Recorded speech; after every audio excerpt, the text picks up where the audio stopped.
from the wedding stationery company The Little Touches, and I really wanted to share with you what you need to include in your wedding invitations.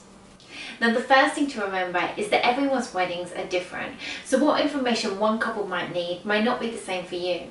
So I've put together an overview of all the information that you could have and the different ways to lay it out. Also, all of the text examples that I mentioned can be found in a PDF guide that I've created, which I'll put a link for you to download. Okay, so the daytime invitation can be split into 3 sections. You've got the main invitation, the guest information, and the RSVP card.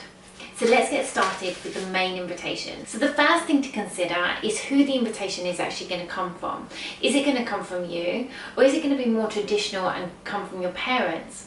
Alternatively, it could still come from you, but together with your parents or together with your families. This way, the invitation still comes from you, but you've included them. Okay, so next is how your names are going to be written. Are you going to include just your first names, maybe your first names and surnames, or did you want to have your middle names in there too? Think about how formal you want the invitation.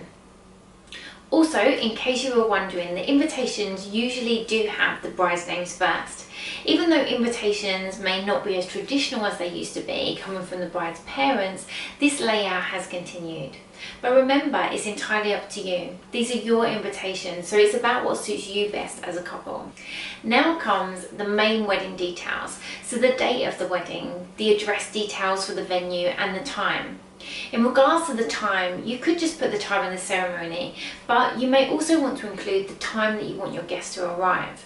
So even though the wedding may start at 2 p.m, they need to be sitting ready at 2 p.m. So you may wish to say, please arrive by 1:30. And to finish this section, you could include the time that the evening celebration finishes, so maybe carriages at midnight. Okay, so next we have the guest information. So this is everything that your guests need to know about your wedding. So you may want to include a map and directions, possibly some accommodation details for local hotels, or even the venue if they're able to stay there. Also remember that some venues have tie-ins with local hotels, so they may have discount codes or reference codes that your guests may need when booking. You may also want to include taxi numbers or transport details if these are being supplied to your guests. Also, is there a type of confetti that your guests can use?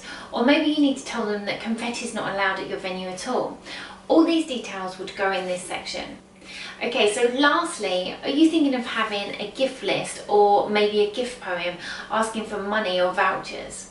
I've put a list of some of the nicest poems that I've found within the invitation guide that can be downloaded, so you can have a read through those. I've also included some sentences for you if you're unable to invite children, so there are different ways that you can word this. Okay, so the third thing is the RSVP card. Now you may just wish to give details of how your guests can RSVP to you. So on this evening example, we have just an email address and a postal address which has been given. But all of our daytime invitations usually come with a separate RSVP card that your guests can pop in the post back to you. Now for the details on the RSVP card, firstly don't forget to add a date you wish for your RSVPs to be back. This then gives you a chance to chase any of your guests you haven't heard back from. So if you are having a separate RSVP card, you may just wish to know if they can attend or not, but you may also need some additional information from them. Does your venue allow you to give your guests menu options?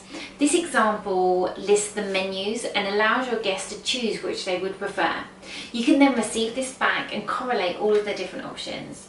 You may also want to include a space for if they've got any dietary requirements, so that you can pass this information on to your caterers. You may also need to know if they require any seats on transport that's been provided, or if they need to reserve a room in a hotel.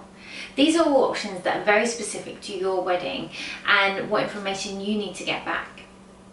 Also, don't forget the fun bits too, like you may want to ask your guests what song would get them on the dance floor. This will also help when putting together your evening song choices too. So, no matter the layout or the style of your invitation, these have been the main things that you may wish to include on your daytime invitations. At The Little Touches, we also create simplified evening invitations too.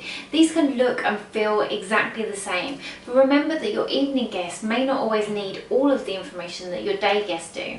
I really hope that this video guide has been useful in working out what you need to include within your wedding invitations.